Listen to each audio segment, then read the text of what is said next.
আসসালামু আলাইকুম সবাইকে, কেমন আছেন আপনারা সবাই? আশা করি সবাই অনেক ভালো আছেন।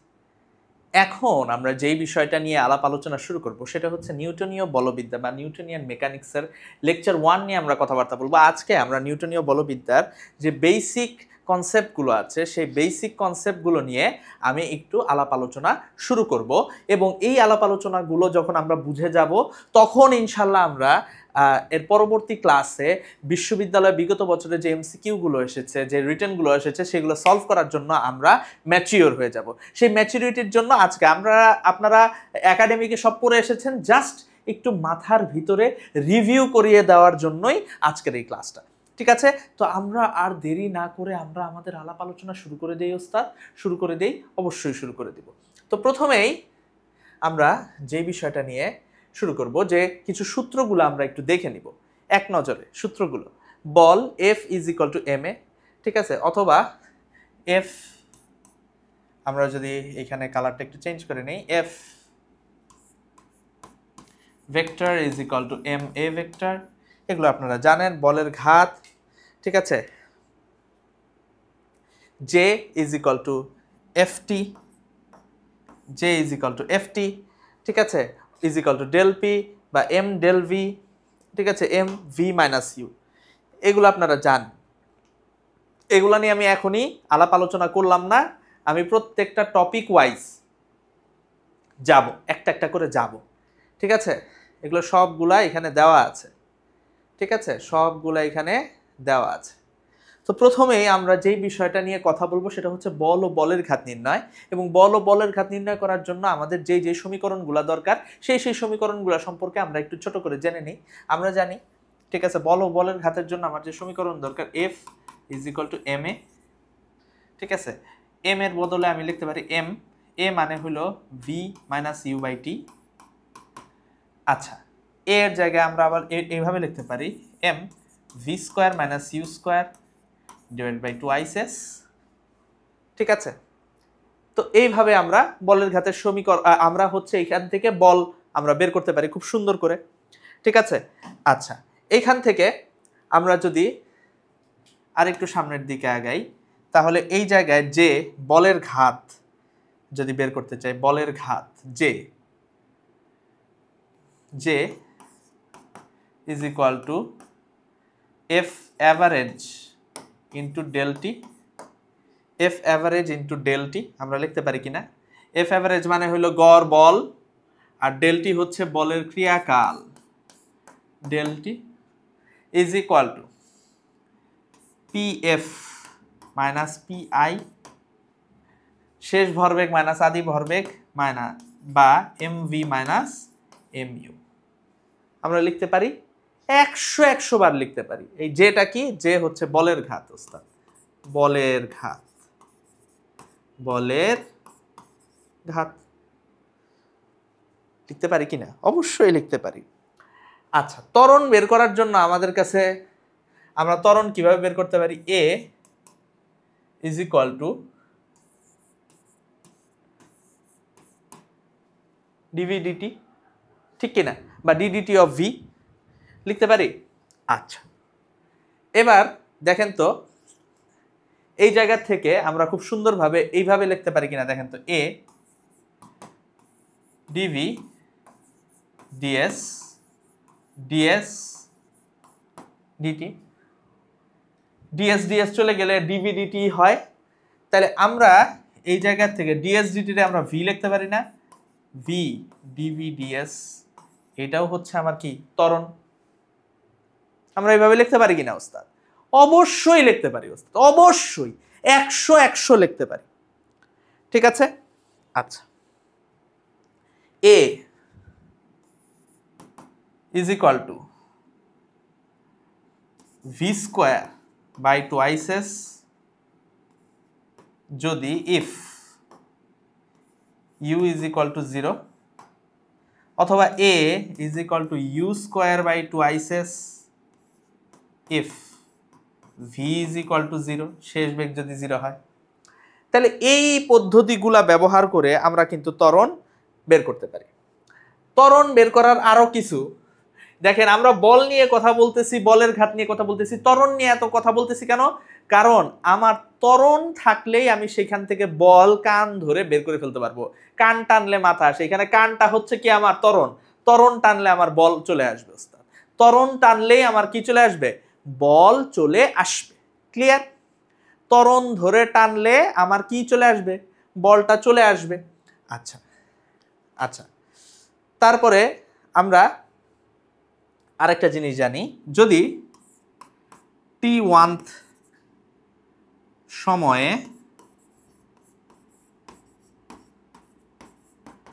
সরণ S1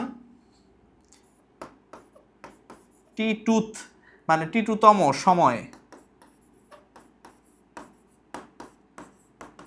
সরণ যদি S2 হয়, তাহলে এই জায়গা থেকে t1 তম সময়ে সরণ S1, t2 তম সময়ে যদি সরণ S2 হয়, তাহলে আমরা এই জায়গা থেকে যদি ত্বরণ বের করতে যাই, ত্বরণ A = হবে S2 - S1 by T2 - T1, S2 - S1 by T2 - T1। বুঝাইতে পারছি ওস্তাদ? এতটুকু বুঝতে পারছেন? এতটুকু বুঝতে পারছেন? জটিল কিছু, কঠিন কিছু? জটিল বা কঠিন কোনোটাই না ওস্তাদ, একদম পানির মতো সহজ, পানির মতো সহজ ওস্তাদ, একদমই সহজ। ঠিক আছে? আচ্ছা দেখেন, বলের ঘাত আমরা এইভাবে বের করছি। বলের ঘাতকে যদি আমার ক্যালকুলাসীয় ফর্মে বের করতে হয়, তাহলে সেই জায়গা থেকে J = F dt, এখান থেকে আপনি বলের ঘাত পাবেন। ঠিক আছে? ঠিক আছে কিনা? আচ্ছা, আরেকটা সমীকরণ আমরা একটু জেনে নেই। এই যে এইটা যে আসলো, এটা কোথা থেকে আসছে জানেন? এটা হচ্ছে t তম সময় অতিক্রান্ত দূরত্বের সমীকরণ, u + ½ a twice t - 1 s t t h। বুঝতে পারছি? আচ্ছা, এবার দেখেন, 6 নিউটনের একটি বল 3 কেজি ভরের একটি স্থির বস্তুর উপর ক্রিয়া করলে 5 সেকেন্ডে বস্তুটি কত দূরত্ব অতিক্রম করবে? 6 নিউটনের একটি বল 3 কেজি ভরের একটি স্থির বস্তুর উপর ক্রিয়া করলে 5 সেকেন্ডে এটি কত দূরত্ব অতিক্রম করবে? ঠিক আছে? আচ্ছা দেখেন, তো এটা আমরা নরমালি কিভাবে সলিউশন করব? তাহলে এই জায়গা থেকে প্রথমে a বের করব, a = F/m, f হচ্ছে 6, এইটা 3, তার মানে কত, 2 মিটার/সেকেন্ড স্কয়ার। 5 সেকেন্ডে স্থির বস্তু মানে কি, u = কত, 0।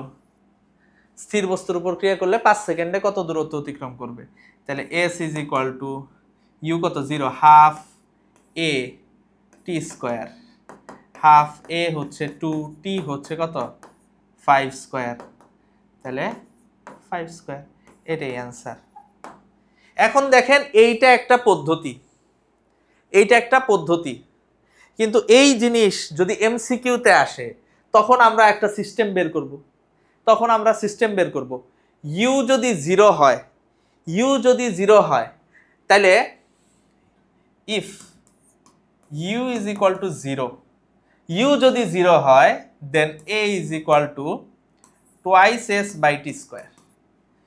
u 0 হইলে twice s/t², এটা একটা নোট, হ্যাঁ লিখে রাখেন। u 0 হইলে twice s/t²।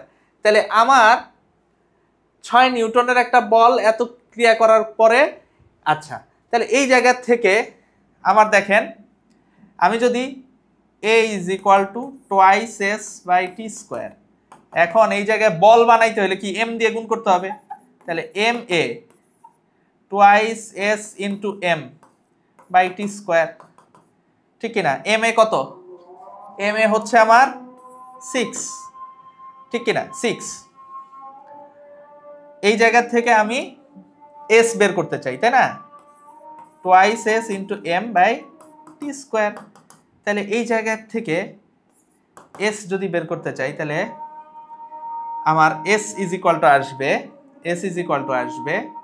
6t² divided by twice m, 6 into t হচ্ছে কত, t এখানে কত দেওয়া আছে, 5 সেকেন্ডে, 5 স্কয়ার, 2 into m কত, 3, 3 দুগুণে 6, তাহলে 25 মিটার। এখন বলবেন এটার চেয়ে তো এটাই সহজ। আপনার যেটা ভালো মনে হয়, আপনার যেটা সহজ মনে হয় সেটা করবেন। দুইটা সিস্টেমই আসলে এইটারে আসলে এইটাতে কনভার্ট করছি। এই জিনিসটারে শর্টকাটে এভাবে আমরা লিখতে পারছি। এই সহজ, জটিল কিছু না। আজানটা শেষ হোক তারপর আবার পড়াচ্ছি।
আচ্ছা দেখেন তো এটা আমরা বুঝে গেলাম।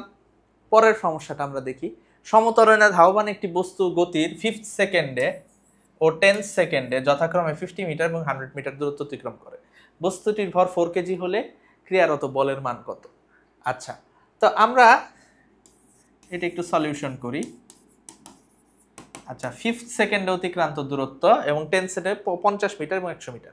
তাহলে 50 মিটার 50, এটা যদি ধরি S1 টি তম সময় is equal to you plus half a twice t minus 1।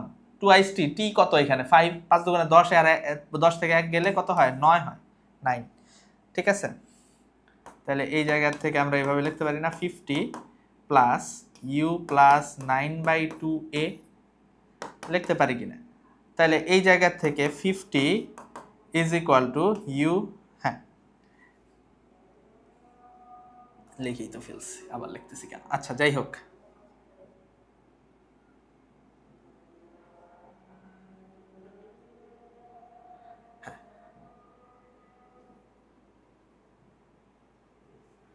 তাহলে এইটাকে আমরা 1 নাম্বার দিলাম। আবার 10 সেকেন্ডে অতিক্রান্ত দূরত্ব 100 is equal to you plus 10 দুগুণে 20 থেকে 1 গেলে 19, 19/2 এ 2। তাহলে 2 থেকে 1 করেন, 2 মাইনাস 1 করলে 100 minus 50 is equal to U চলে যাবে, তাহলে 19/2 মাইনাস 9/2 এ। তাহলে এই জায়গায় থাকবে 2 লসাগু হইলে 19 থেকে 9 গেলে কত থাকে? 10, 10/2 মানে কত? 5 এ। তাহলে 5a is equal two 50, a is equal two 10, তাহলে f is equal two 10 into 4 মানে কত? 40। এটাই তো, এটা একটা। তো এরকম কেসে নোট, এরকম কেসে যদি t1th সময়ে S1 T2 সময়ে T2 তম সময়ে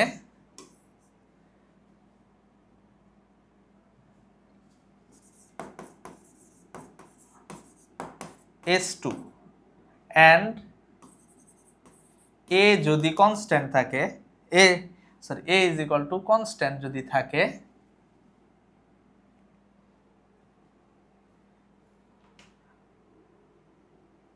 মুছে ফেলছি আচ্ছা আচ্ছা যাই হোক তো যেটা বলতেছিলাম যে এইখানে T1 সময়ে S1 T2 সময়ে S2 and A is equal to যদি কনস্ট্যান্ট থাকে A যদি কনস্ট্যান্ট হয় তাহলে A is equal to S2 minus S1 T2 minus T1 এটা একটা নোট হ্যাঁ এটা একটা কি নোট তাহলে এইটার উপর ভিত্তি করে আমরা যদি এটা সলভ করতে চাই সলিউশন করতে চাই A S2 minus S1 কত হবে 100 থেকে 50 বিয়োগ তাহলে 100 minus 50 divided by 10 minus 5 কত হয় 5 আর উপরে 50 কত 10 মিটার পার সেকেন্ড স্কয়ার তাহলে F is equal to 10 into 4 কত 40 নিউটন এটাই आंसर খুবই সহজ খুবই অত্যন্ত সহজ বুঝাইতে পারছি অত্যন্ত সহজ 20 কেজি ভর বিশিষ্ট একটি বন্দুক থেকে গুলি ছুড়লে 10 মিটার পার সেকেন্ড বেগে নির্গত হয় গুলির ভর 100 গ্রাম এবং গুলিটি একটি কাঠের তক্তায় 20 সেন্টিমিটার দূরত্ব প্রবেশ করে থেমে গেল তাহলে প্রবেশ করে থেমে যাওয়া মানে কি v = কত 0 এর উপর প্রযুক্ত বাধাজনিত বল কত খুব সুন্দর তাহলে এই জায়গায় F = আমরা জানি ma m u square minus v এইখানে যদি এই জায়গায় যদি v যদি 0 হয় আমরা পড়ছিলাম u square by twice s m কত দেওয়া আছে গুলির ভর 100 গ্রাম m কত দেওয়া আছে 100 গ্রাম 0.1 u কত দেওয়া আছে 10 স্কয়ার 2 s কত দেওয়া আছে 20 centimetre 20 into 10 to the power minus 2 তাহলে 0.1 into 100 2 into 20 into 10 to the power minus 2 ঠিক তো তাহলে একটা 2 চলে গেল ঠিক আছে একটা 2 চলে গেল তাহলে এই জায়গায় থাকলো কত এই জায়গায় থাকলো হলো 4 ঠিক তাহলে 4 10 এর ভিতর কত বার যায় 2.5 বার তাহলে 0.1 into 2.5 into 10 স্কয়ার তাহলে 0.25 into 10 স্কয়ার কত হবে 25 নিউটন এটাই आंसर 25 নিউটন এটাই आंसर এটাই সলিউশন বুঝাইতে পারছি খুবই সহজ আমি বুঝায় করতেছি এইজন্য সময় লাগতেছে আপনারা যখন দ্রুত করে ফেলবেন তখন দেখবেন যে সুন্দর করে সলভ হয়ে গেছে সুন্দর করে সলভ হয়ে যাবে তখন আনুভূমিক দিকে গতিশীল 50 গ্রাম ভরের একটি গোলক 20 সেন্টিমিটার পার সেকেন্ড বেগে একটি দেয়ালে লম্বভাবে ধাক্কা খেয়ে 20 সেন্টিমিটার পার সেকেন্ড বেগে বিপরীত দিকে ফিরে গেল দেয়ালটি সংস্পর্শে 0.02 সেকেন্ড সময় থাকলে দেয়াল কর্তৃক প্রযুক্ত বলের মান কত একটা দেয়াল একটা গোলক ধাক্কা দিচ্ছে 20 সেন্টিমিটার পার সেকেন্ড বেগে ব্যাক করছেও 20 সেন্টিমিটার পার সেকেন্ড বেগে আর বলটা হলো 50 গ্রাম 50 গ্রামের বল ঠিক আছে তাইলে দেয়াল কর্তৃক প্রযুক্ত গড় বল কত এই সবের জন্য আমার অবশ্যই বলের ঘাত বের করতে হবে বলের ঘাত যে ঠিক আছে, বলের ঘাত জে ইজ ইকুয়াল টু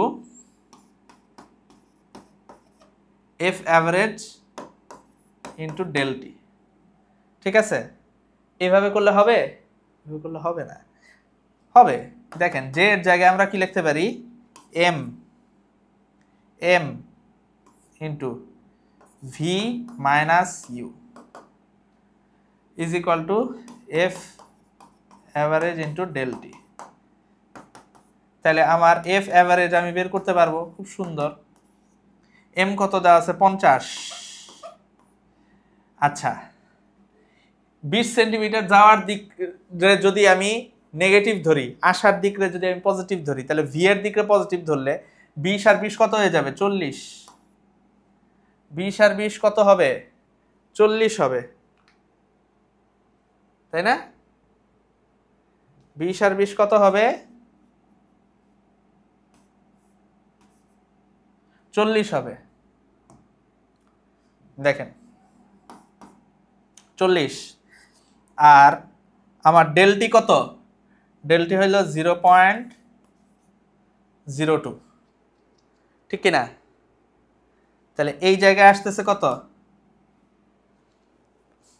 এই জায়গায় আসতেছে কত, এই জায়গায় আসতেছে হচ্ছে 4 5 20 আর 2টা শূন্য, 2000 আর 0.02, তাহলে কত হবে, 10 to the power 5। 10 to the পাওয়ার 5 এত কি হবে, নিউটন হবে? হবে না ওস্তাদ। দেখেন এটা গ্রাম সেন্টিমিটারে আছে, তাহলে 10 টু দি পাওয়ার 5 এখানে হবে ডাইন। ডাইন কি হবে, 10 টু দি পাওয়ার 5 ডাইন হবে ওস্তাদ। বুঝাইতে পারছি? সহজ, জটিল কিছু, কঠিন কিছু? জটিল কঠিন কোনোটাই না, একদম সহজ। দেখেন ওস্তাদ, 20 কেজি ভরের একটি বস্তুর আদি ভরবেগ 200 kg metre per second. 10 second পর বস্তুটির ভরবেগ এত হলে বস্তুটির ত্বরণ কত হবে? আমরা আবার বলের ঘাতে যাব। বলের ঘাত J is equal to F average into del T, ঠিক কিনা? তাহলে জে ইজ ইকুয়াল টু লেখা যায় কিনা, এম এ ডেল টি লিখতে পারি। এই জায়গার থেকে আমি সুন্দর করে জে, জে এর মানে কি, P F minus P I, শেষ ভরবেগ মাইনাস আদি ভরবেগ, ভরবেগের পরিবর্তন, এম এ ডেল টি লিখতে পারি, লিখতে পারি কিনা? তাহলে এই জায়গার থেকে এ বের করা যায় না, P F minus P I, 300 থেকে 200 গেলে কত থাকে, 100। এম কত, 20, ঠিক আছে। ডেল টি কত, 10, half metre per second square. এটাই অ্যান্সার। একদম সহজ, একদম পানির মতো সহজ, একদম পানির মতো সহজ। জটিল কিছু, কঠিন কিছু, কঠিন বা জটিল কোনোটাই না। দেখেন এখন আমরা যে বিষয়টা নিয়ে কথা বলবো সেটা হলো ভরবেগের সংরক্ষণ সূত্র। কি নিয়ে কথা বলবো, ভরবেগের সংরক্ষণ সূত্র। ভরবেগের সংরক্ষণ সূত্রে যদি আমি এক কথায় বলি সেটা হলো summation of PI is equal two summation of PF. এটাই হচ্ছে ভরবেগের সংরক্ষণ সূত্র। Summation of PI is equal two summation of PF. m1 ভরের বস্তু u1 বেগে চলছে, এর ভর পরিবর্তন হয়ে যদি m2 হয় এবং বেগ যদি u2 হয়, তাহলে m1 u1 is equal to m2 u2 হবে। সহজ। পরের কথা, m ভরের বস্তু, বস্ত্র লেখছে, বস্তু, ধাক্কার পর m1 m2 m3 ভরের 3টি টুকরায় যদি পরিণত হয়ে u1 u2 u3 বেগে চলে, এদের প্রত্যেকের ভরবেগের মান, ভরবেগ সমান হবে না কিন্তু ভরবেগের মান সমান হবে। m1 u1 is equal to m2 u2 is equal to m3 u3। বুঝাইতে পারছি? আচ্ছা, m1 ও m2 ভরের দুটো বস্তু যথাক্রমে u1 ও u2 বেগে একই দিকে যদি গতিশীল হয়, মিলিত হয়, তো মিলিত বস্তুর বেগ v is equal to m1 u1 plus m2 u2 divided by m1 plus m2 v। এটাই হলো মিলিত বস্তুর বেগ।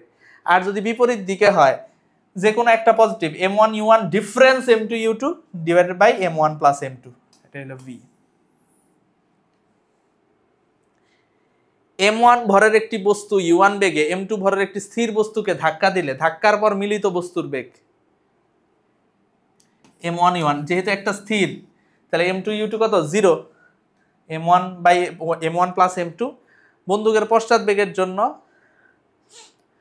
পশ্চাৎ বেগ v is equal to mv by capital M। আর যদি পশ্চাৎ বেগ না বলে বন্দুকের বেগ বলে, মানে পশ্চাৎ বলতেই নেগেটিভ বোঝা যায়, পশ্চাৎ এটার মানেই নেগেটিভ।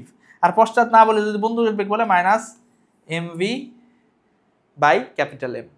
এটাই হইতেছে আমার ভরবেগের সংরক্ষণ সূত্রের যে সমীকরণগুলা আমার গাণিতিক সমস্যা সমাধান করতে প্রয়োজন হয় সেগুলো এখানে দেওয়া আছে। গাণিতিক সমস্যা সমাধান করতে যেগুলো প্রয়োজন হয় সেগুলাই এখানে কি দেওয়া আছে।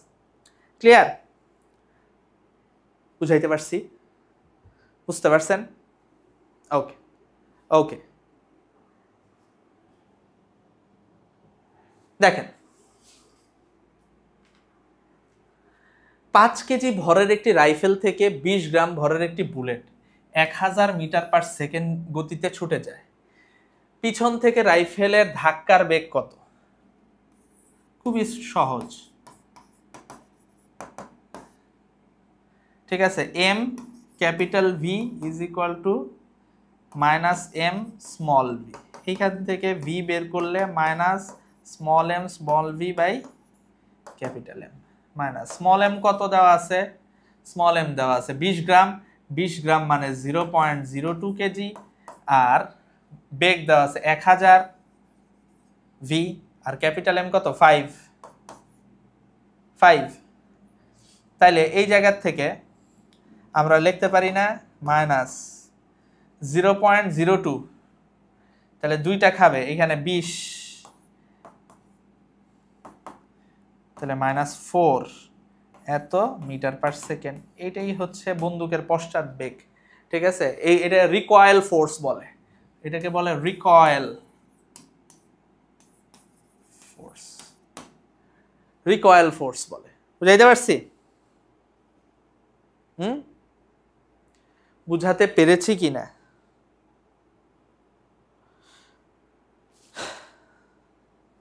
বুঝতে পারছেন? এরপরে দেখেন, গাছের ডালে বসা 2 কেজি ভরের একটি পাখিকে 0.02 কেজি ভরের একটি বুলেট 400 মিটার পার সেকেন্ড বেগে, কত 400 মিটার পার সেকেন্ড বেগে আনুভূমিক বেগে আঘাত করে পাখিটির ভিতরে এটা রয়ে যায়। পাখির বেগ কত? কি বলছে? 2 কেজি ভরের একটি পাখিকে 0.02 কেজি ভরের একটি বুলেট 400 মিটার পার সেকেন্ড আনুভূমিক বেগে আঘাত করে পাখিটির ভিতরেই রয়ে গেল। পাখির তাহলে বেগ কত হবে? সেক্ষেত্রে পাখির বেগ কত হবে এটাই আমাদেরকে কি করতে বলছে? ফাইন্ড আউট করতে বলছে। বুঝাইতে পারছি? আচ্ছা, তাহলে পাখির বেগ আমরা বের করি।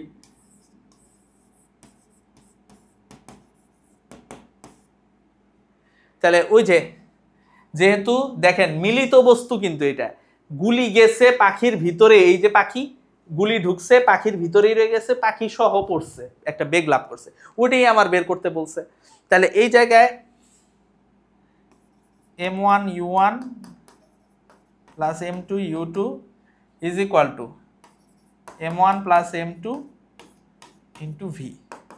এই জায়গা থেকে v is equal two m1 u1। আচ্ছা, ডালে বসা তার মানে কত? u1 0, তাহলে m1 u1 0, m2 u2 তার মানে একটা পাখি 2 কেজি, পাখির ভিতরে বুলেটের ক্ষেত্রে 0.02 into 400, m1 plus m2, m1 plus m2 কত? 2 প্লাস 0.02,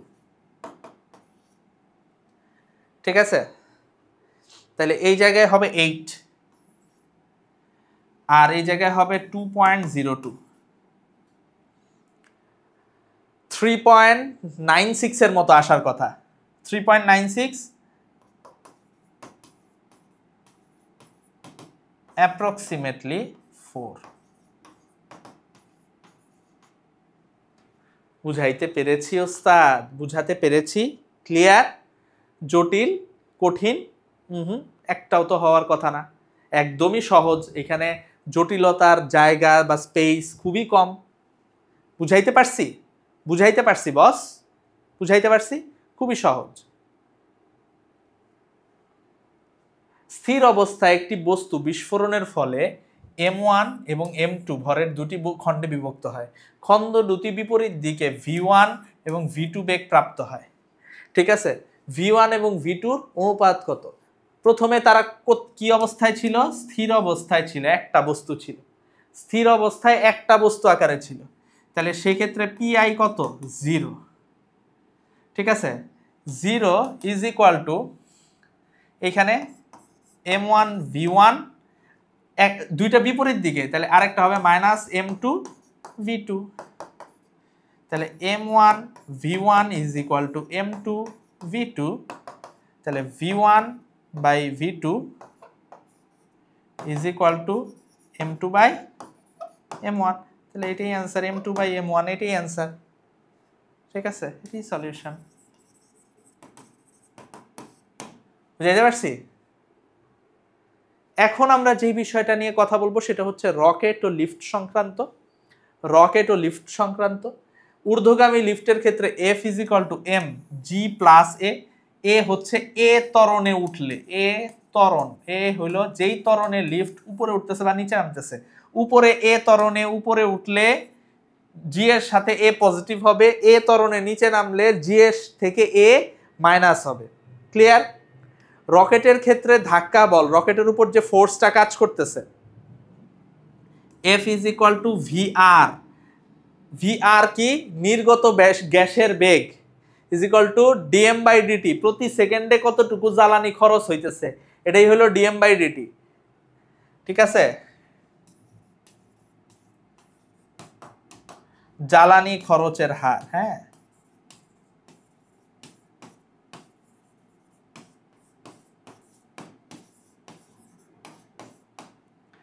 জ্বালানি খরচের হার। ত্বরণ A is equal to VF by M, তাহলে dm বাই dt। ঠিক আছে, M দিয়ে ভাগ করে দিছে, F is equal to M A, তো VF M দিয়ে ভাগ করে দিছে। VF না, এটা VR, F লিখছে কেন? VR by M। ঠিক আছে, আচ্ছা। ঊর্ধ্বমুখী যাত্রার সময় লব্ধি বল, আমরা সেই ক্ষেত্রে এই যে M নট হইল জ্বালানি সহ রকেটের ভর, ঊর্ধ্বমুখী বল। ঠিক আছে, ঊর্ধ্বমুখী যাত্রার সময় অর্থাৎ যাত্রা শুরুর সময় রকেটের উপর বল হবে লব্ধি বল। লব্ধি বল মানে কি? একটা তো ওজন আছে, উপরের দিকের বলের থেকে ওজনটা বিয়োগ করলে যেটা থাকে, তাহলে VR dm by dt minus M naught G। M নটটা কি? জ্বালানি সহ। শুরুতে তো জ্বালানি ভর্তি রকেটের ভিতরে, শুরুতে রকেটের ভিতরে একদম ভরপুর জ্বালানি, যখন উপরে উঠে তখন dm বাই dt হারে জ্বালানি কি হয়? লস হয় ওস্তাদ। বুঝাইতে পারছি না? এবার দেখেন, আর লব্ধি ত্বরণ ওইটারে M দ্বারা ভাগ করে দিলেই হয়ে গেল। ঠিক আছে, M নট দ্বারা ভাগ করে দিলেই হয়ে গেল। ঠিক আছে, আচ্ছা, এই হইল কথাবার্তা। তো আমরা যাই। একটি রকেট প্রতি সেকেন্ডে 0.07 কেজি জ্বালানি খরচ করে। রকেট থেকে নির্গত গ্যাসের বেগ 100 কিলোমিটার পার সেকেন্ড। ঠিক আছে, 100 কিলোমিটার পার সেকেন্ড হলে রকেটের উপর কত বল ক্রিয়া করে? এখানে অভিকর্ষ বলের প্রভাব উপেক্ষা করা যেতে পারে। তাহলে 0.07 কেজি dm বাই dt, এটা হইল 0.07 কেজি পার সেকেন্ড। ঠিক আছে, আর VR is equal two 100 into 10 cube, এত মিটার পার সেকেন্ড। তাহলে এই জায়গা থেকে বল F is equal to VR, তাহলে এই জায়গায় 10 কিউব 0.07। ঠিক আছে, তাহলে 7 ইন্টু 10 টু দি পাওয়ার 3 এত নিউটন, এটাই অ্যান্সার। 7 ইন্টু 10 টু দি পাওয়ার 3 এত নিউটন, এটাই অ্যান্সার হবে। বুঝতে পারছি? এতটুকু বুঝতে পারছেন? এতটুকু বুঝতে পেরেছেন কিনা আমাকে একটু বলেন তো। একদম সহজ, জটিল কিছু, কঠিন কিছু, জটিল কঠিন কোনোটাই না, একদম সহজ। 100 কেজি ভরের একটি লিফট 1.8 মিটার পার সেকেন্ড ত্বরণে নিচে নামছে।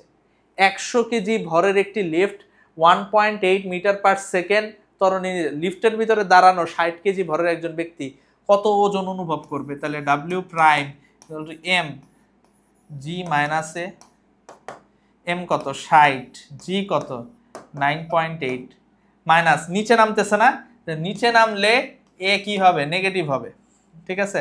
তাহলে 1.8, 9.8 থেকে 1.8 গেলে থাকলে 8, 6, 8, 48, 480 এত নিউটন। এটাই অ্যান্সার। বুঝাইতে পারছি বস? আমি বুঝাতে পেরেছি কিনা? আমি সুন্দর করে পই পই করে বুঝাতে পেরেছি না ওস্তাদ? কঠিন কিছু? কঠিন লাগে? কঠিন লাগার তো কোনো কারণই নাই বস, একদম সহজ। তো এখন দেখেন এখানে জড়তার ভ্রামক নির্ণয়। হ্যাঁ, এখন আমরা জড়তার ভ্রামক নির্ণয় সংক্রান্ত আলাপ আলোচনা করব। জড়তার ভ্রামক নির্ণয়, মোমেন্ট অফ ইনার্শিয়া। হ্যাঁ, মোমেন্ট অফ ইনার্শিয়া। তো মোমেন্ট অফ ইনার্শিয়া জিনিসটা কি আপনারা জানেন। মোমেন্ট অফ ইনার্শিয়া বলতে বোঝায় একটা জিনিসে ঘুরাইতে কতটুকু কষ্ট হইতেছে। যেমন একটা জিনিসে সরাইতে যে পরিমাণ কষ্ট হইতেছে ওটা হলো জড়তা, ঠিক আছে, তার অবস্থান পরিবর্তন করতে। আর ঘূর্ণন অবস্থা পরিবর্তন করতে যে পরিমাণ কষ্ট হইতেছে সেটাকে আমরা বলি জড়তার ভ্রামক, ঠিক আছে? তো জড়তার ভ্রামক I is equal to integral of dm R square. এইটা হচ্ছে সার্বিক সমীকরণ, জেনারেল, সকল টাইপের সকল সাইজের বস্তুর জন্য এটা কাজে লাগবে, ঠিক আছে?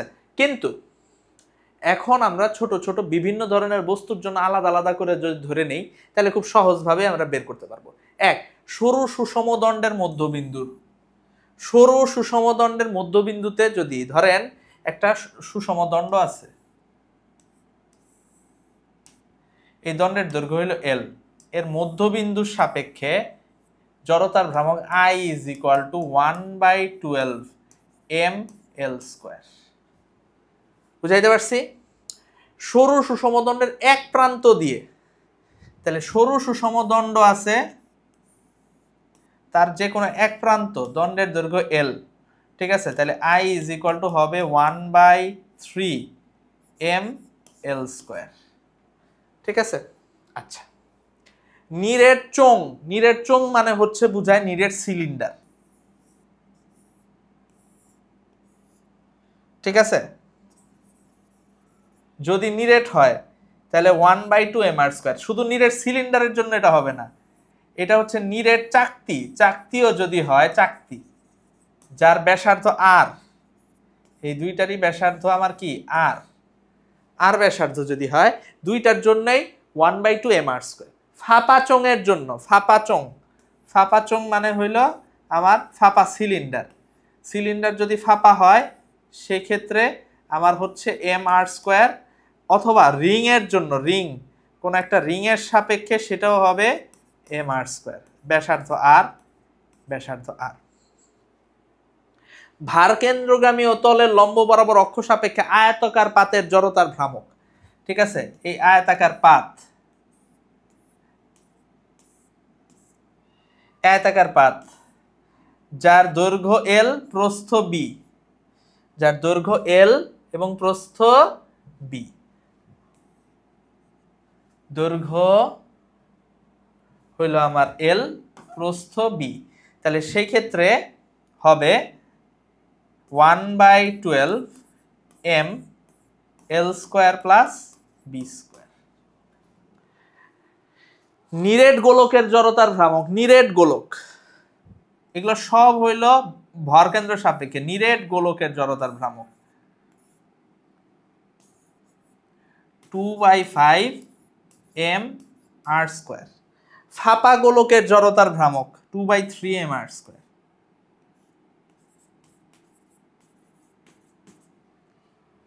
2/3 mr²। বুঝাইতে পারছি? বুঝতে পারছেন? এতটুকু বুঝতে পারছেন কিনা? ক্লিয়ার? মনে থাকবে? একদম সহজ, একদম পানির মতো সহজ ওস্তাদ, একদম পানির মতো সহজ। বুঝাইতে পারছি? একদম পানির মতো সহজ। ঠিক আছে? একদমই সহজ। এবার দেখেন, আরেকটা জিনিস মনে রাখবেন, I is equal to M K square. ঠিক আছে? তাহলে K is equal to root over I by এমটা স্মল যেহেতু সব জায়গায় দিছি, এটাও স্মল দিই, I by K is equal to root over I by M. বুঝাইতে পারছি? এটা কি? চক্রগতির ব্যাসার্ধ।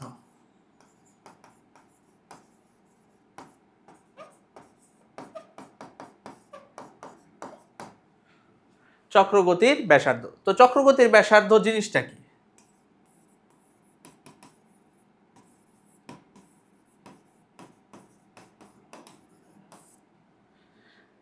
চক্রগতির ব্যাসার্ধ জিনিস হইতেছে, ধরেন কোন একটা দৃঢ় বস্তু আছে, এর ভরকেন্দ্রের সাপেক্ষে জড়তার ভ্রামক ধরলাম আই। এখন এইটারে আমি প্রেসার দিয়ে একটা বিন্দু ভরে যদি কনভার্ট করি, তাহলে এইটা একটা অক্ষ থেকে যত দূরে থাকলে, এই যে এইটার ভর ছিল এম, এইটার এই বিন্দু ভরটারও ভর এম। ঠিক আছে? তাহলে এইটা অক্ষ থেকে কত দূরে, কত লম্ব দূরত্বে থাকলে সেটা এইটার জড়তার ভ্রামকের সমান হবে, সেই দূরত্বটা হইল চক্রগতির ব্যাসার্ধ। বুঝাইতে পারছি? একদম সহজ কথাবার্তা। ঠিক আছে? জটিল জটিল কোনো কথাবার্তা এখানে নাই, জটিল কোনো কিছু নাই ওস্তাদ, একদম সহজ। ঠিক আছে? তো চক্রগতির ব্যাসার্ধ আমরা বুঝলাম। আর জড়তার ভ্রামকের আর দুইটা জিনিস আমার জানতে হবে, সেটা হচ্ছে সমান্তরাল অক্ষ উপপাদ্য।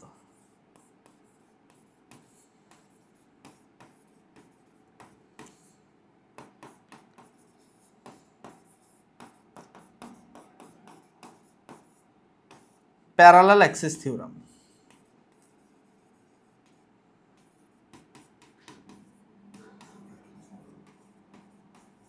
Parallel axis theorem.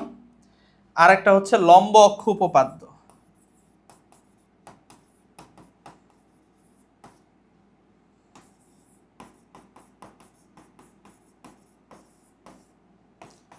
পারপেন্ডিকুলার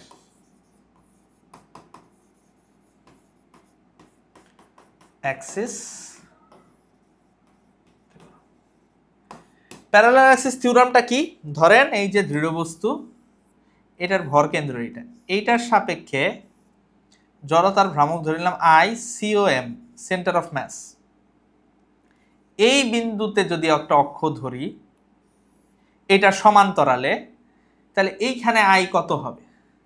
ধরে নিলাম এই বিন্দু থেকে এই বিন্দুর লম্ব দূরত্ব হইল ডি, তাহলে এই জায়গায় আই হবে I is equal to I centre of mass plus এর ভর যদি হয় M plus M D square. এটাই লম্ব অক্ষ উপপাদ্য। কি? ধরেন এই যে দৃঢ় বস্তু, এর এক্স অক্ষের সাপেক্ষে জড়তার ভ্রামক আই এক্স। ঠিক আছে? এর ওয়াই অক্ষের সাপেক্ষে জড়তার ভ্রামক আই ওয়াই। তাহলে এর জেড অক্ষ যেটা I Z is equal to হবে আই এক্স। বুঝাইতে পারছি? ক্লিয়ার? এতটুকু বুঝতে পেরেছেন কিনা আমাকে একটু বলেন তো। এতটুকু ক্লিয়ারলি সুন্দর করে পই পই করে বুঝতে পারছেন না? একদম সহজ, একদম পানির মতো সহজ। ঠিক আছে? ভার কেন্দ্রগামী এবং তলের সহিত লম্ব বরাবর অক্ষ সাপেক্ষে একটি আয়তাকার পাতের জড়তার ভ্রামক 8 কেজি মিটার স্কয়ার। পাতটির প্রস্থ 1 মিটার এবং ভর 24 কেজি হলে দৈর্ঘ্য কত? আচ্ছা, তাহলে আমার কাছে জড়তার ভ্রামক আই দেওয়া আছে, আই, আর আয়তাকার পাত যেহেতু আমরা কি জানি 1/12 m l square plus b square. সুন্দর। i কত 8 1/12। আচ্ছা m কত 24 KG, l square plus b কত 1। তাহলে এই জায়গায় কত হইল 2, 2 এই পাশে আসলে কত 4, 4 is equal two l square plus 1 square. তাহলে l ইজ ইকুয়াল টু কি হবে √3 এত মিটার। এটাই অ্যান্সার। বুঝাইতে পারছি? খুবই সহজ।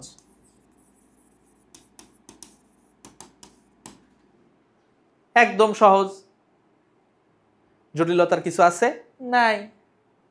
5 কেজি ভরের 1 মিটার লম্বা একটি দণ্ডের মধ্যবিন্দুতে জড়তার ভ্রামক ও চক্রগতির ব্যাসার্ধ কত?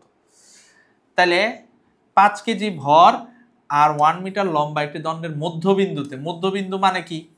মধ্যবিন্দু মানে এই জায়গায় লম্বটা সুষমই আমরা যদি ধরে নেই তাহলে এটা কি হবে? এটা হলো ভর কেন্দ্র। তাহলে i ইজ ইকুয়াল টু আমরা কি জানি 1/12 m l স্কয়ার। i এর জায়গায় আমরা কি লিখতে পারি? আচ্ছা জড়তার ভ্রামকটা আগে আমরা বের করি। i এর জায়গায় আমরা কি লিখতে পারি বলেন তো?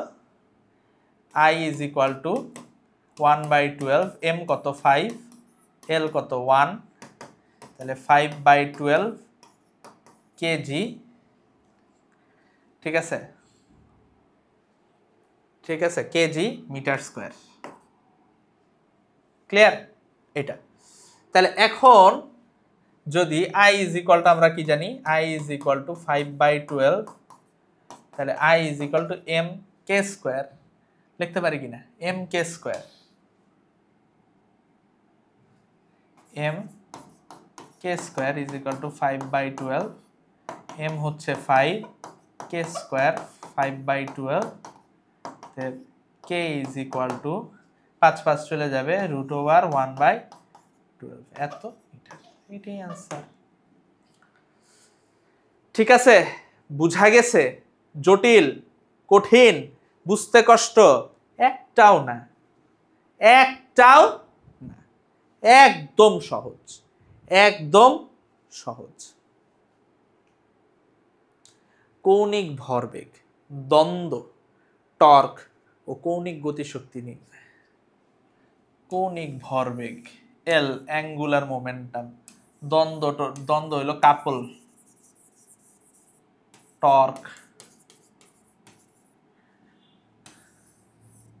কৌণিক গতিশক্তি অ্যাঙ্গুলার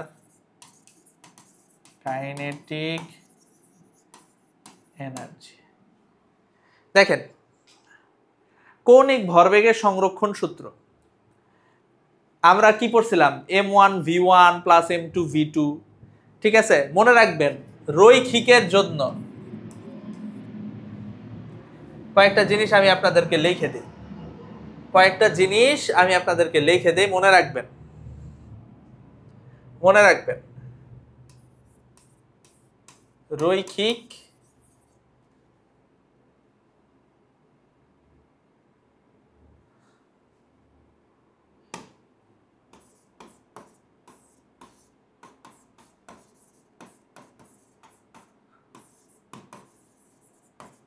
কৌণিক,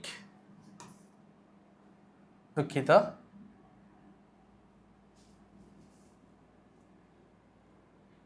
রৈখিক লিনিয়ার কৌণিক বা অ্যাঙ্গুলার। রৈখিকের জন্য যেটা ভর m, কৌণিকের জন্য সেটা i জড়তার ভ্রামক। রৈখিকের জন্য যেটা আদি বেগ u, কৌণিকের জন্য সেটা আদি কৌণিক বেগ ওমেগা নট।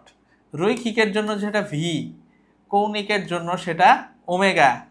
রৈখিকের জন্য যেটা s সরণ, কৌণিকের জন্য সেটা থিটা কৌণিক সরণ।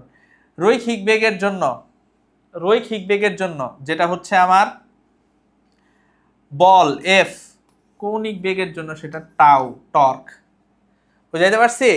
তো এই জিনিসগুলো আমার একটু মাথায় রাখতে হবে। রৈখিক বেগের জন্য যেটা p, ঠিক আছে, p মানে কি? ভরবেগ। কৌণিকের জন্য সেটা এল। তাহলে আমার যদি বলে কৌণিক ভরবেগ বের করতে, তাহলে এল ইজ ইকুয়াল টু রৈখিকের জন্য ভর কোনটা আই, বেগ কোনটা ভি, ওমেগা আই ওমেগা। এটাই হচ্ছে আমার কি আই ওমেগা, এটাই হচ্ছে আমার কৌণিক ভরবেগ। বুঝাইতে পারছি? যদি আমারে বলে কৌণিক গতিশক্তি বের করতে, রৈখিক গতিশক্তি কি হাফ এম ভি স্কোয়ার, তাহলে কৌণিক গতিশক্তি কি হবে হাফ এম এর জায়গায় আই, ভি এর জায়গায় ওমেগা স্কোয়ার। বুঝাইতে পারছি? রৈখিকের জন্য যেটা এ, কৌণিকের জন্য সেটা আলফা।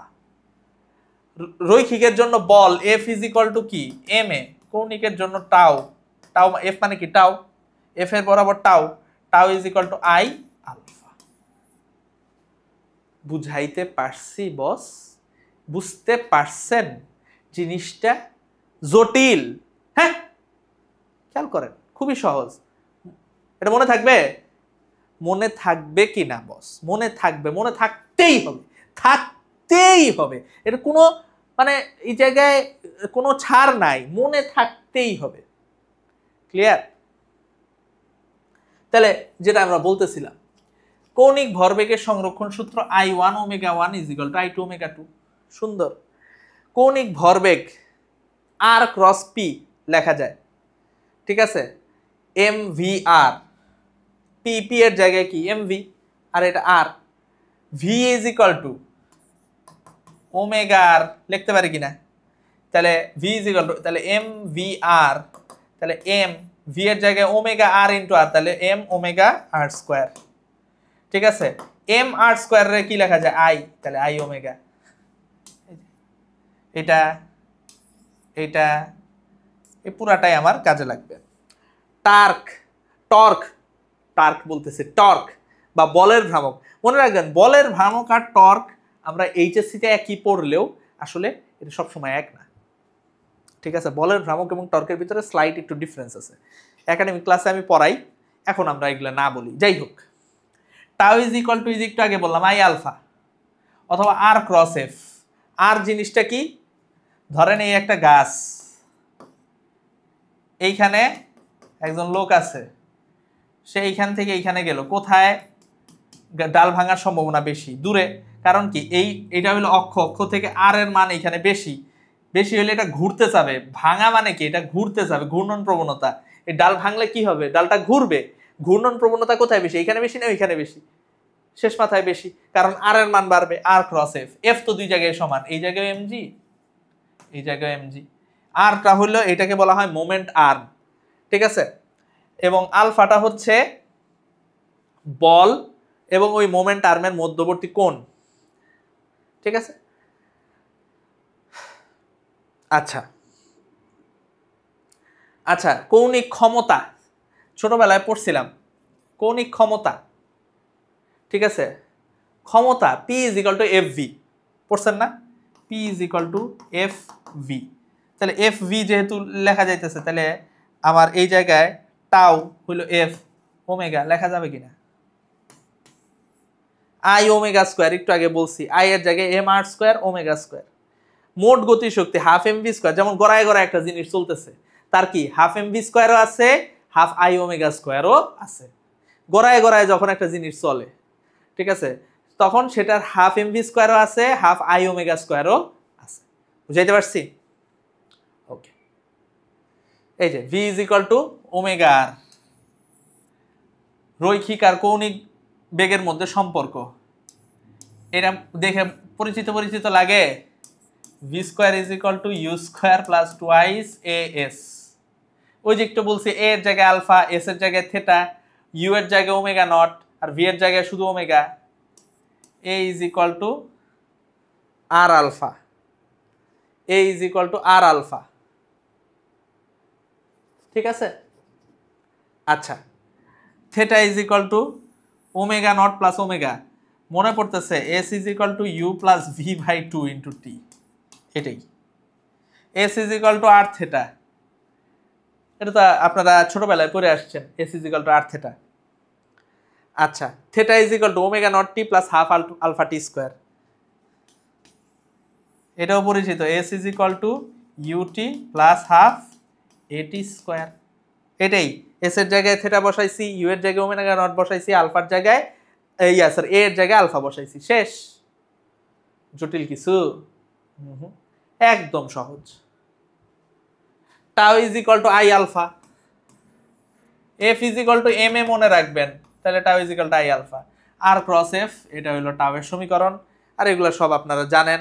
আই ওমেগা, ওমেগার জায়গায় আমরা কি লিখতে পারি? ওমেগার জায়গায় এল স্কোয়ার। আচ্ছা, আই ওমেগা স্কোয়ারে আমরা এইভাবে লিখতে পারি না, হাফ।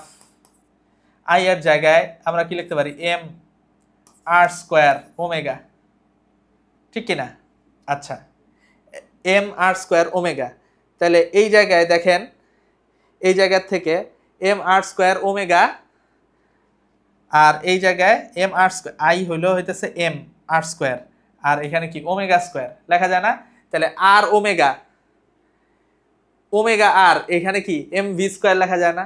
তো ওইখান থেকে আমরা এখান থেকে বের করতে পারি, বা L square by twice I আমরা লিখতে পারি সেই জায়গায় ওইখান থেকে।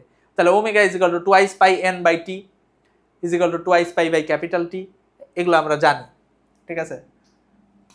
ওমেগা টুয়াইস, এগুলো হলো twice pi N by T, এটা শুধুমাত্র খাটবে twice pi N by T, এটা হইল সমকৌণিক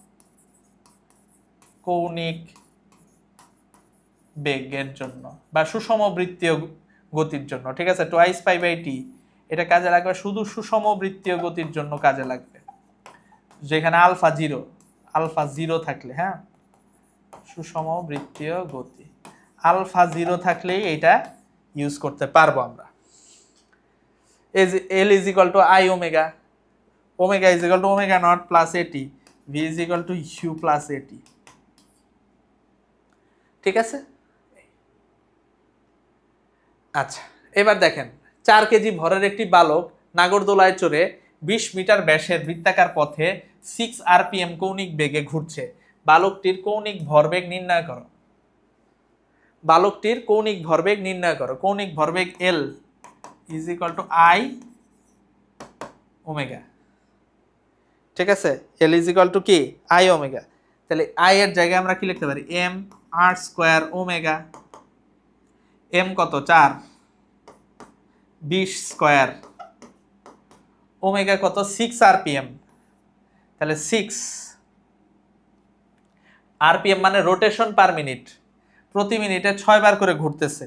6 ইন্টু টুয়াইস পাই, 6 বার করে ঘুরতেছে কতক্ষণে? 60 সেকেন্ডে, তাই না? তাহলে এখানে 10, ঠিক আছে?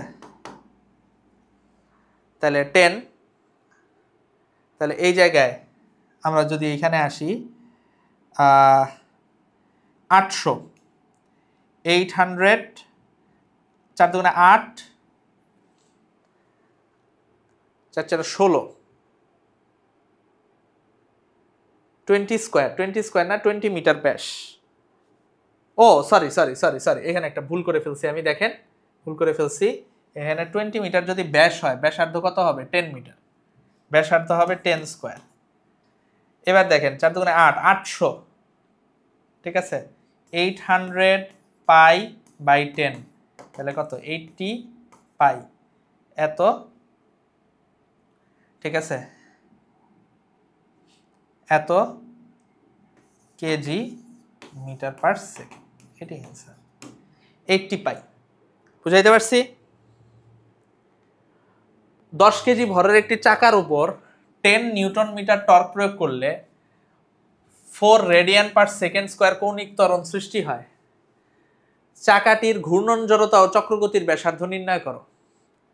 তাহলে আমরা জানি tau is equal to I alpha, সে জায়গা থেকে আই আমার বের হচ্ছে কিনা? I is equal to tau by alpha. ঘূর্ণন জড়তা মানেই হইল জড়তার ভ্রামক।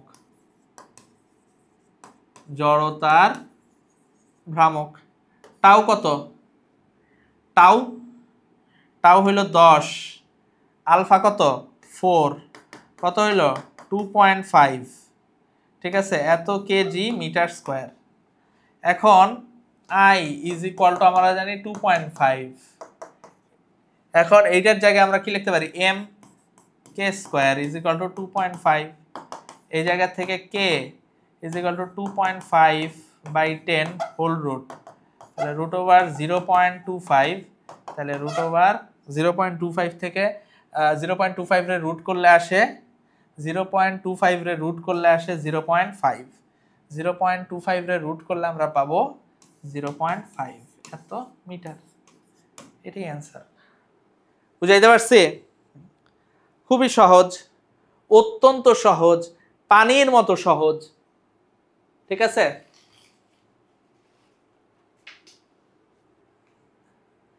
একটি কণার কোনো মুহূর্তে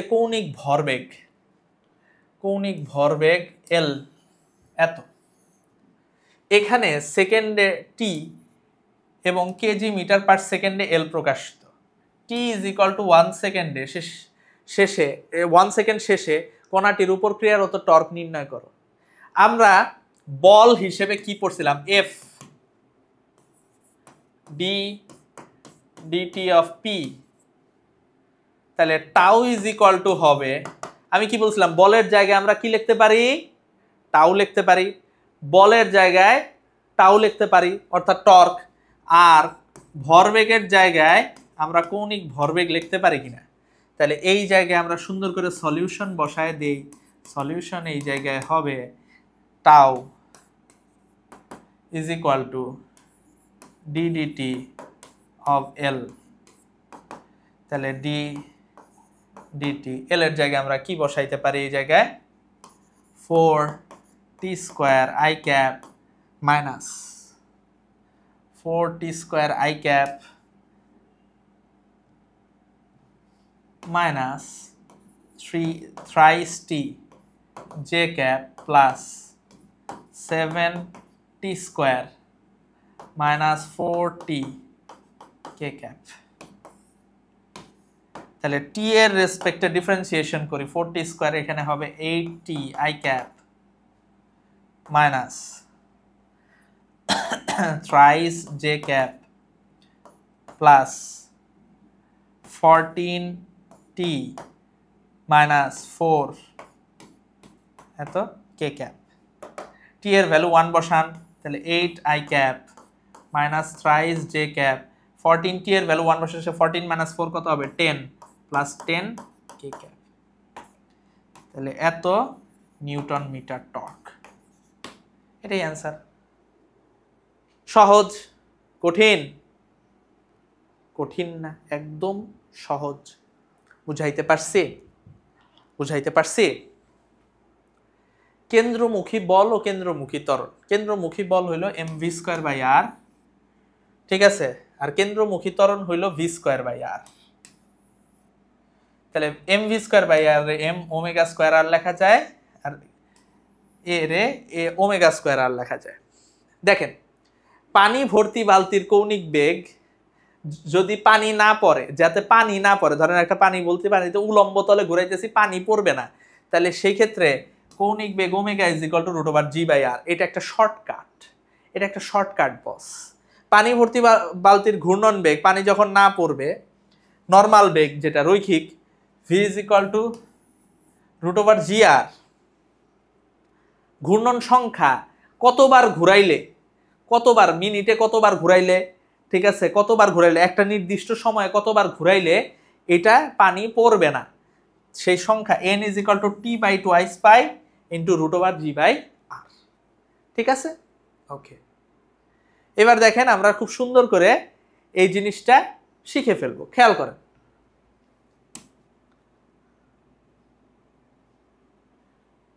দেখেন সর্বোচ্চ বিন্দুতে, হাইয়েস্ট পয়েন্টে এমজি কোন দিকে? নিচের দিকে। তাইলে এই বস্তুটা ফিল করবে বাইরের দিকে, একটা সুডো ফোর্স ফিল করবে না? সেই সুডো ফোর্সটাই হলো কেন্দ্রমুখী, কেন্দ্রমুখী বল MV square by R minus MG highest পয়েন্টে। ঠিক আছে? এবং এটাই হচ্ছে সর্বোচ্চ বিন্দুতে সুতার টান, শীর্ষবিন্দুতে সুতার টান, সর্বনিম্ন বিন্দুতে সুতার টান হচ্ছে এমজিও নিচের দিকে, এমজিও নিচের দিকে, এবং নিচের দিকে সে কেন্দ্রমুখী বলটা ফিল করতেছে, বাইরের দিকে সুডো ফোর্সটা ফিল করতেছে এই বস্তুর সাপেক্ষে। তাহলে mv স্কয়ার বাই r, তাহলে সর্বনিম্ন বিন্দুতে সুতার টান TL mv square by r plus mg। আচ্ছা, বি বিন্দুতে সুতার টান যে থিটা অ্যাঙ্গেলে থাকে, বি বিন্দুতে সুতার টান হচ্ছে mv square by r plus mg cos theta. এ বিন্দুতে সুতার টান যদি উপরের দিকে থাকে থিটা কোণে, তাহলে TA equal to mv square by r minus mg sin theta. একটা mg cos থিটা আর একটা মাইনাস mg sin থিটা। ঠিক আছে, বৃত্তের কেন্দ্রের সাথে একই লেভেলে, কেন্দ্রের সাথে একই লেভেল বলতে আসলে কিছু বোঝায় না, এইখানে বুঝাইছে যে এই অক্ষের সাপেক্ষে এই জায়গায়। ঠিক আছে, অর্থাৎ সর্বোচ্চ বিন্দুর সাথে 90 ডিগ্রি অ্যাঙ্গেলে বা সর্বনিম্ন বিন্দুর সাথে 90 ডিগ্রি লেভেলে। ঠিক আছে, তাহলে এই জায়গায় উলম্ব তলে হইতে হবে, ওটা normal mv square by r, অর্থাৎ আমার যে কেন্দ্রমুখী বল সেটারই সমান হবে। ক্লিয়ার? দেখেন, একটি পানি ভর্তি বালতিকে 3.95 মিটার লম্বা দড়ি দ্বারা বেঁধে উলম্ব তলে বৃত্তাকার পথে ঘোরানো হচ্ছে। প্রতি মিনিটে কতবার ঘোরালে, প্রতি মিনিটে কতবার ঘোরালে, ঠিক আছে, ঘোরালে বালতি থেকে কোনো পানি পড়বে না। দেখেন, তাহলে একটু আগে আমরা n ইজ ইকুয়াল টু কি পাইছি, t/2 পাই √g/r, এটাই পাইছি না? t কত? মিনিট কত? 60 সেকেন্ড, টোয়াইস পাই √g কত? 9.8, 3.95। ভাগ করবেন, ক্যালকুলেট করবেন, দেখবেন যে এখানে আসবে 15 বার, 15 টাইমস। মিনিটে 15 বার ঘোরাইতে হবে মিনিমাম। ঠিক আছে, মিনিমাম, এর চেয়ে বেশি ঘোরাইলে তো আরো ভালো, কিন্তু সেক্ষেত্রে আবার সুতা ছিঁড়ে যেতে পারে। 1 কেজি ভর বিশিষ্ট একটি পাথরকে একটি সুতার সাহায্যে বেঁধে উলম্ব তলে 0.5 মিটার ব্যাসার্ধ বিশিষ্ট পথে 5 মিটার পার সেকেন্ড বেগে ঘোরানো হচ্ছে। পাথরটি যখন বৃত্তের শীর্ষবিন্দুতে সুতায় কত টান পড়বে? বৃত্তের শীর্ষবিন্দুতে যখন পাথরটা আছে তখন সুতায় কত টান পড়বে? তাহলে 1 নাম্বারটার সলিউশন হবে, বৃত্তের যখন শীর্ষবিন্দুতে আছে তখন সুতার টান কত হবে সেটা জানতে চাইছে, তাই না? তাহলে বৃত্তের শীর্ষবিন্দুতে থাকা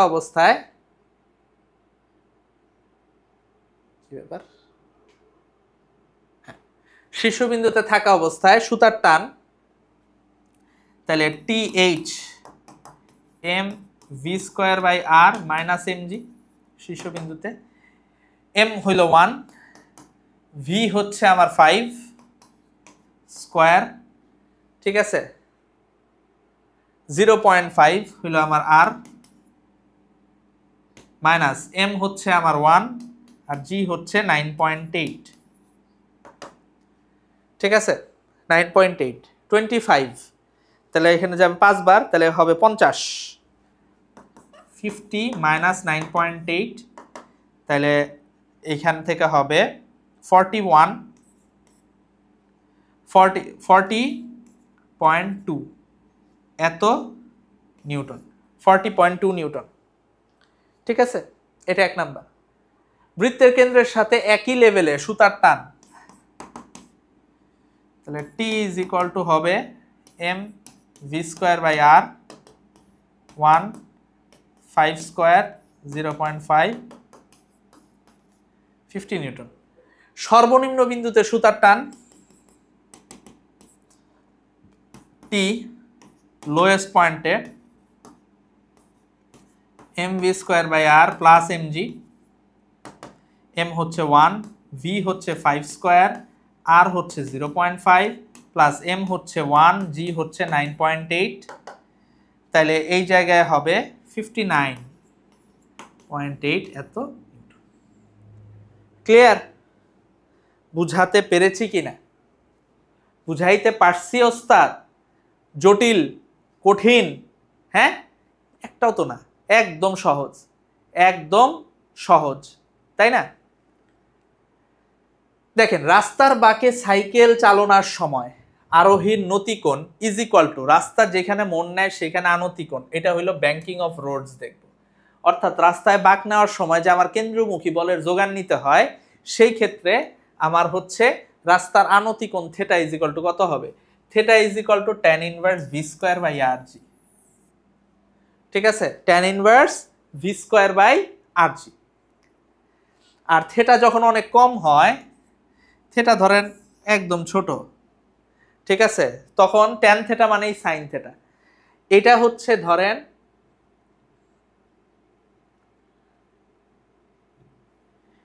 এক পাশ, এইটা হইল রাস্তার, এইটা কতটুকু উঁচু হাইট, আর এইটা হইল রাস্তার প্রস্থ, রাস্তা বা ট্রেনের দুই পাতের মাঝখানের দৈর্ঘ্য এক্স। ঠিক আছে, তাহলে tan theta is equal to V square by R G আপনি লিখতে পারেন। অথবা এইখানে tan থিটা মানেই সাইন থিটা। ঠিক আছে, যখন অ্যাঙ্গেলটা তো খুবই ছোট হয়, tan থিটা মানেই সাইন থিটা লেখা যায়। তাহলে এই জায়গায় h by X is equal to V square by R G আপনি লিখতে পারেন। তাহলে এই জায়গা থেকে h is equal to V is equal to H R G, V is equal to আপনি এইভাবে লিখতে পারেন, এই জায়গা থেকে V is equal to root over H R G by X, এটা লিখতে পারেন। তো এই সমীকরণগুলো দিয়ে আমরা সমস্যা সমাধান করব। এই সমীকরণ দিয়ে আমরা সমাধান করব। এই যে tan theta is equal to V square by R G is equal to H by X আমরা লিখতে পারি। ঠিক আছে, 100 মিটার ব্যাসের বৃত্তাকার পথে কোনো মোটর সাইকেল আরোহী কত বেগে ঘুরলে উলম্ব তলের সাথে তিনি 30 ডিগ্রি কোণে আনত থাকবেন। 100 মিটার ব্যাসের বৃত্তাকার পথে কোনো সাইকেল আরোহী কত বেগে ঘুরলে উলম্ব তলের সাথে তিনি 30 ডিগ্রি কোণে আনত থাকবেন। এটাই আমাদের কাছে জানতে চাইছে, তাই না? এটাই আমাদের কাছে জানতে চাইছে। তাহলে এটা বের করা কোনো ব্যাপার? কোনো ব্যাপারই না ওস্তাদ। তাহলে এই জায়গায় কত বেগে ঘুরলে, তাহলে tan theta V square by R G. ঠিক আছে, তাহলে V is equal to root over tan theta হলো 30 ডিগ্রি, tan 30 আর জি। ঠিক আছে, সবগুলোর মান বসায় দিবেন, সবগুলোর মান বসায় দিবেন। তাহলে এইখানে আসবে 16.82 এত metre per second, 16.82 metre per second. বুঝাইতে পারছি? জটিল কঠিন একটাও না, একদম সহজ। ঠিক আছে, একদম একদম সহজ। ক্লিয়ার? আচ্ছা, এবার দেখেন,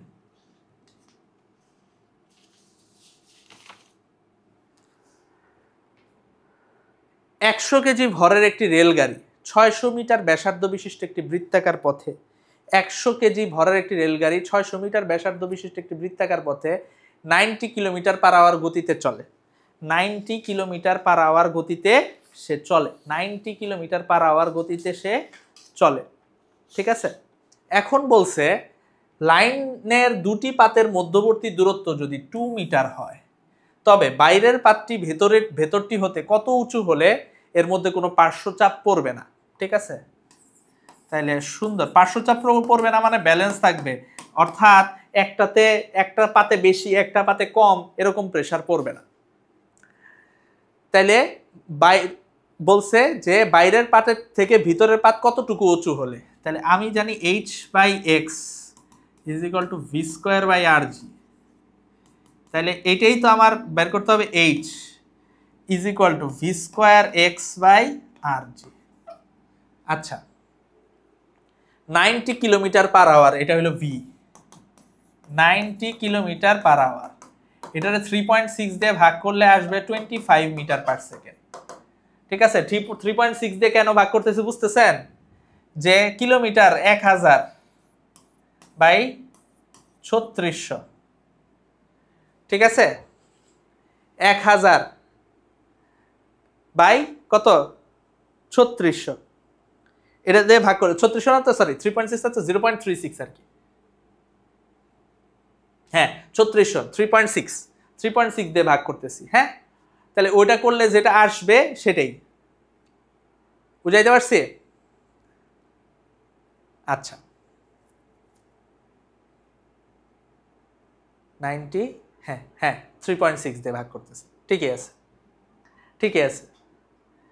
90 ইন্টু 1000 ডিভাইডেড বাই কি পার আওয়ার, আওয়ার মানে কি 3600 সেকেন্ড, তাহলে 25 মিটার পার সেকেন্ড। আচ্ছা, তাহলে এই জায়গায় ভি হচ্ছে আমার কত, বাই দ্য ওয়ে 3.6 দিয়ে কিন্তু গুণ করতেছি না, ভাগ করতেছি। ভাগ করা মানে কি, এটা উল্টায় যাবে, 3600 বাই 1000। হ্যাঁ, এটা অনেকে আপনারা বুঝতে ভুল করেন, 3.6 দিয়ে কিন্তু এটা আমি ভাগ করতেছি, গুণ করতেছি না। ভাগ করা মানে কি, এটা উল্টায় যাবে।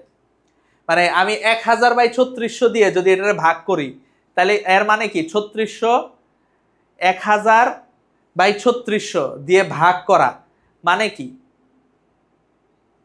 আমার কথা বুঝতে পারছেন? যে এইটা দিয়ে গুণ করা যেই কথা, 3600 বাই 1000 দিয়ে ভাগ করা একই কথা। ঠিক আছে, তাহলে এই জায়গায় 25 স্কয়ার ইন্টু এক্স কত, এক্স হচ্ছে 2, আর কত, আর হইল 100, আর এটা কত 9.8।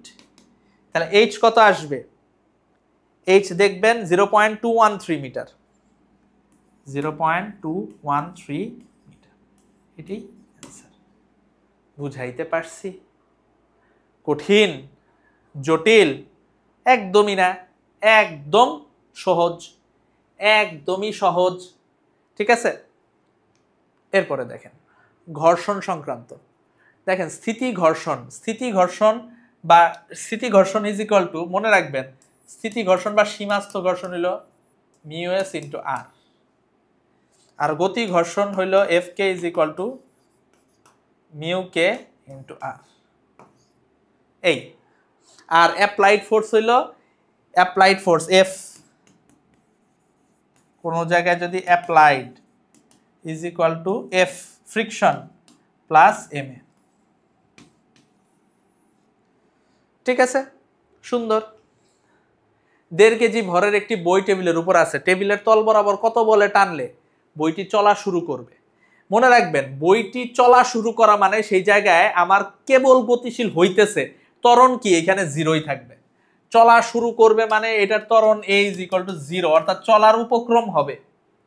ঠিক আছে, চলার উপক্রম হবে। তাহলে f is equal to M A plus mu S into R. M A তো 0, মিউ এস কত 0.2, আর কত 1.5 ইন্টু 9.8। ঠিক আছে, 1.5 ইন্টু 9.8, তাহলে দেখবেন যে 2.94 এত নিউটন। এটাই অ্যান্সার। বুঝাইতে পারছি? কারণ এখানে এ 0, তো এটা 0, মানে কেবল উপক্রম হয়েছে, তখনও ত্বরণে পরিণত হয় নাই। কত বল দিলে, অর্থাৎ চলা শুরু করছে, তার মানে কেবল ঘর্ষণটাকে সে ওভারকাম করছে। বুঝাইতে পারছি? আমার মনে হয় নিউটনীয় বলবিদ্যার এমসিকিউ প্রশ্নগুলোকে অ্যাটেম্প্ট করার জন্য যথাযথ ম্যাচুরিটি এই ক্লাসের ভিতরে আমাদের তৈরি হয়ে গেছে। পরবর্তী ক্লাসে আমরা হিটাবো, এমসিকিউ হিটাবো এই চ্যাপ্টারের। ধন্যবাদ সবাইকে।